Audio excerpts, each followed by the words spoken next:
Selamat malam para pendengar setia di seluruh Indonesia di Dongeng Aki Rukman. Selamat mendengarkan dan tetap merdeka. Assalamualaikum warahmatullahi wabarakatuh. Bismillahirrahmanirrahim.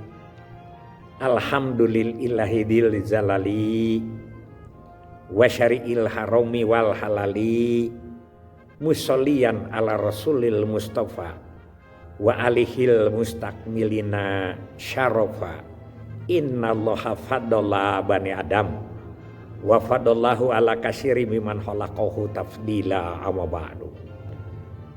Innallaha tuhibbul zamal amma ba'du. Bapak Ibu dan kawan-kawan sekalian, alhamdulillah kita bisa dipertemukan lagi malam ini. Aki ucapkan selamat malam en sampurasun. Malam ini malam minggu biasa kita ada sedikit kajian budaya. Pertanyaan yang sampai ke Aki ada 2 orang.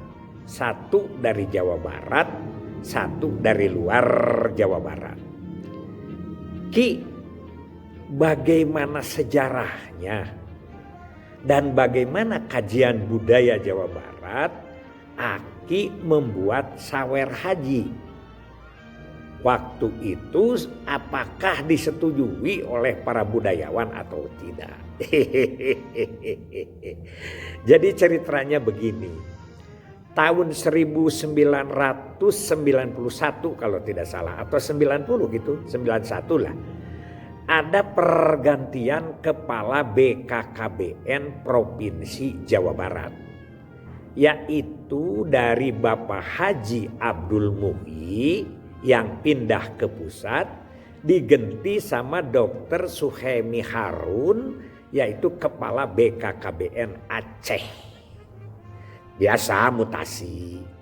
Nah, yang dari Aceh ini orangnya adalah memegang budaya. Sehingga dia itu sebelum datang ke sini dipelajari apa sebetulnya karakter orang Sunda itu. Beliau tahu tentang sagolek pangrek pangkek sacangreud pageuh. Ngadek sacekna nilah saplasna. Jadi begitu ceramah di depan kita perkenalan itu sudah cerita-cerita tentang filosofi Sunda. Luar biasa. Nah, kalaupun Aki itu misalnya ada kesalahan sedikit saja tidak sesuai dengan budaya Sunda, kamu itu Rukman orang Sunda atau bukan? Waktu itu Aki merasa agak sedikit tersiksa atau terlatih gitu. Kenapa? Karena beliau itu paling concern kepada mitra-mitranya Pemkot. Nah ini Aki sampaikan lagi bahwa mitra utama Pemkot itu dulu itu kan ada 3. Yang paling utama nih. Kalaupun sekarang dikembangkan ya intinya mah itu juga lah begitu ya. Hanya sekarang lebih begitulah gebiar-gebiar, tapi intinya mah itu. Yaitu 1 adalah ulama, 2 adalah wartawan, 3 seniman. Nah, Pak Suhemi ini kepada 3 ini perhatiannya luar biasa. Sehingga Aki pernah ada sedikit salah memberikan alamat waktu mau pertemuan dengan LKKNU ya. Waktu itu si Mang Eman supirnya almarhum juga tidak tahu ke alamat ke situ, cari-cari sampai balik lagi. Padahal ditunggu. Aki kesiangan dengan Pak Kelip dari Margahayu Raya. Wah, ngomongnya luar biasa lah. Tong kosong nyaring bunyinya dan lain sebagainya. Itu saya ketahui. Yang kedua juga Pak Suhaim itu senang kepada wartawan. Aki itu agak tersiksa. Kalau kemarinnya itu ada kegiatan di BKKBN. Kemudian berita itu sudah ada di Bandung Pos, sudah ada di Gala, sudah ada di Sipatahunan. Itu dianggap tidak ada berita. Kemana ini? Bagaimana Pemkot? Begitu. Ya. Karena beliau inginnya di PR. Pikiran rakyat itu. Kalau belum ada berita di PR, wah Aki celaka. 2 hari kemudian itu sudah basi, katanya begitu. Aki sering dimarahin. Ya itu, tapi alhamdulillah pada saat itu Aki juga banyak kebanjiran rezeki. Karena apa? Karena beliau ingin bahwa semua budayawan Jawa Barat itu dilatih tentang KB. Salah satu yang paling fenomenal adalah latihan untuk perias pengantin. Senang beliau ya kalau sudah pelatihan itu berapapun di ACC. Yang kedua juga, ini orang Jawa Barat yang lama ini tahu nih ya.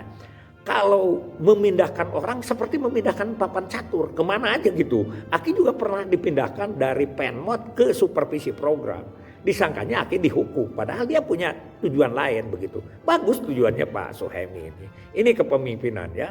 Itu setiap penggantian itu pasti ada tarung, ada panggung, ada ya segala macam lah, dan ada kesenian. Dan keseniannya minta ke Aki. Jadi waktu itu Aki itu banyak rezekinya. Bawa sinden, itu sinden-sinden terkenal Aki bawa ke BKKBN. Pak Saud suka ada gangiri ke Aki. Ki, Man kamu mau kemana sekarang? Saya kan dengan Elis Wijaksmi ya, yang terkenal itu Neneng Dinar ya, Eja. Pokoknya seniman-seniman muda dan cuantik saat itu dibawa ya ke BKKBN itu karena sering ada itu. Sampai ke Pak Suhaimi itu ada lomba sisindiran, lomba poli. Kalau harga nasi itu segala dilombakan antar bidang. Sampai bidang dengan bidang itu bersaing. Itulah Pak Suhaimi.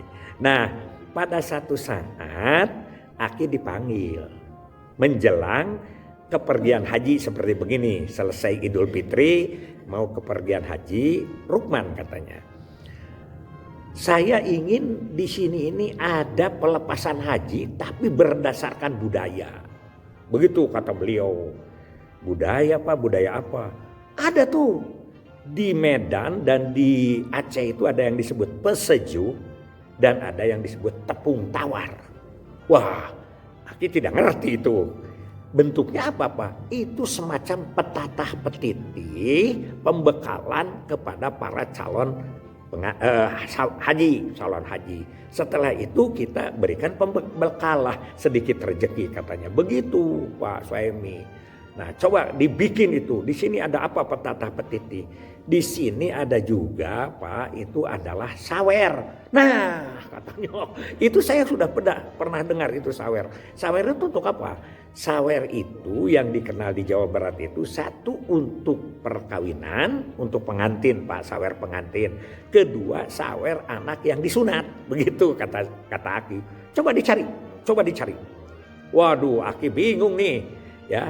Gimana ini nyarinya? Ada, pasti ada channel itu, sawer haji itu ya. Coba dicari oleh kamu dan saya minta waktunya paling kita seminggu karena kedua minggunya itu mau pelepasan. Waduh Aki kan pontang-panting tuh. Di satu pihak Aki itu ya ingin menuruti perintah bos, perintah dunungan karena Aki waktu itu kan jadi penmot tuh. Yang kedua Aki tidak mau disalahkan oleh para budayawan Sunda. Nah naonan si Rukman, wah Aki bisa dipecat dari orang Sunda tuh. Oleh karena itu Aki berangkatlah mencari informasi, mencari bong bolongan. Bong bolongan itu petunjuk. Alhamdulillah saat itu masih pada hidup ya seniman-seniman besar Sunda itu. Salah satunya adalah itu tuh ya saudaranya Bu Linda itu, yaitu Raden Ading Afandi atau Raf terkenal. Skenario budayawan yang menciptakan sandiwara Sunda Inohong di Bojong Rangkong. Aki pernah jadi pemainnya di sana ya. Itu satu. Dan juga dia menciptakan lagu-lagu tahun 60-an dengan Mang Koko. Salah satu yang paling fenomenal Kang Ading Afandi itu adalah lagu Hamdan. Hamdan li Rabbil alamin. Allahu Rahman wa Rahim. Itu terkenal ya. Nah Aki minta bong bolongan itu. Bagaimana bong bolongan itu? Dan bagaimana juga Aki tidak hanya ke Pak Ading, tapi juga ke Kang Hidayat Suryalaga, juga ke Kang Wahyu Wibisana. Pokoknya inohong seniman Sunda. Nah, sampai di situ dulu penjelasan sejarahnya. Insya Allah kita besok sambung kembali ya tentang bagaimana sampai kepada guguritan apa yang dibuatnya, ya pakem-pakemnya. Itu terima kasih. Hasbunallah wa ni'mal wakil, ni'mal maula wa ni'man nasir. Wassalamualaikum warahmatullahi wabarakatuh.